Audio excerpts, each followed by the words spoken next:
해가지고 논란이 됐었는데 혹시 관련해서 사건하신 적 있으세요? 예전에 아시는 기자분께서 한번 전화가 오셔가지고 자기 아파트에 지금 이런 일이 일어났다고, 아무리 빼달라고 해도 차를 안 빼고 차 건드리면 법적 조치하겠다고 오히려 막 적반하장식으로 해서 큰 소리 치고 있는데 어떻게 할 수 있는 방법이 없냐고 저희한테 물어보신 적이 있거든요. 그게 실무적으로 봤을 때는 아파트 단지 내의 공간, 또 어떤 주차장의 공간은 도로교통법상 도로가 아니거든요.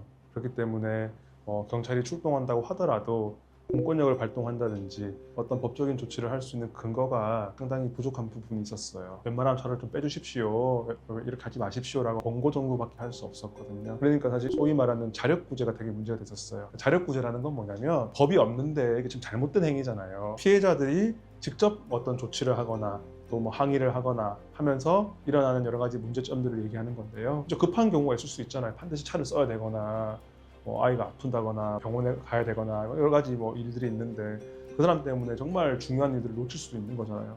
그러니까 이제 화가 나신 분이 욕을 하신 경우도 있죠. 그럼 그걸 또 막 모욕죄로 막 엮고소를 해버리고, 그러면 결국은 이제 입주민들은 관리사무소에 해결을 요청할 수밖에 없단 말이에요. 다음 관리사무소는 우리가 나중에 견인비 물지 이렇게 해가지고 차량을 이렇게 이동했는데 그 견인 과정에서 차량에 조금 어떤 손상이라든지 좀 스크래치가 났었나 봐요. 그거를 또 재물손괴로 또 고소해가지고 관리사무소가 마치 범죄자 취급을 또 받은 경우도 있었고요. 그러니까는 오히려 이제 피해자들이 가해자가 되어버리는 경우가 상당히 많이 있었어요. 그래서 이제 입주민들이 항의했던 부분이 뭐였냐면은 포스트잇 같은 거를 이렇게 붙여가지고 이런 행동하지 마라, 잘못된 거다, 빨리 차를 빼라 라고 이렇게 항의성 포스트잇 붙이는 것도 있었고요. 그때 기자님이 물으셨을 때 이게 좀 적절한지 모르겠지만 사실 저는 이제 침을 뱉으라고 했었어요.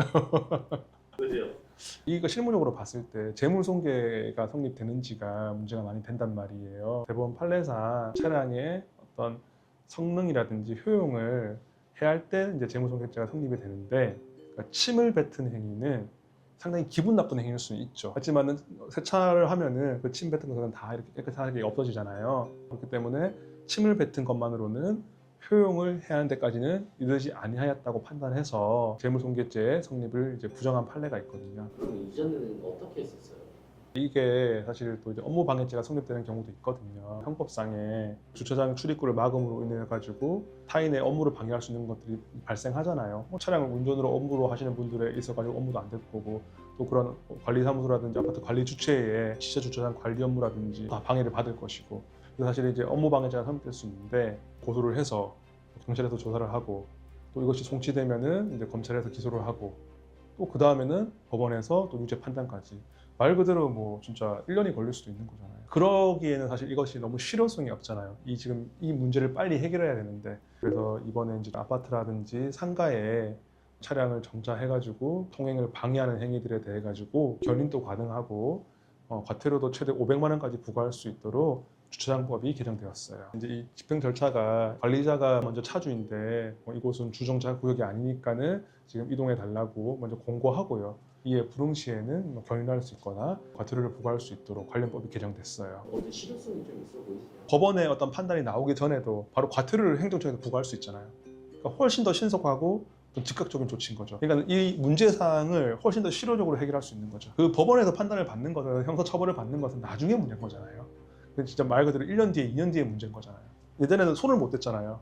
이전에 일단은 견인시켜버리고, 또 거기에 대해 가지고 1차적으로 행정청에서 이제 과태료를 부과해버리고, 어쨌든지 간에 당장 이 사태가 해결이 되고 그래서 경제적 불이익을 가할 수 있잖아요.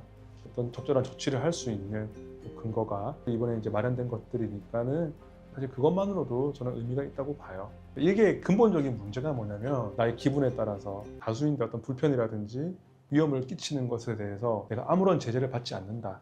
사실 그게 문제였거든요. 현실적인 불이익은 되게 겁이 나잖아요. 미래에 있을 불이익보다. 공고한 다음에 거기에 불응하면 그냥 견인하면 되는 거잖아요. 거기다가 또 바로 과태료 그냥 부과하면 되는 것이고, 말도 안 되는 이런 민폐를 부리는 분들에 대해 가지고 아주 실효적인 사실 조치를 할 수 있는 근거가 됐죠.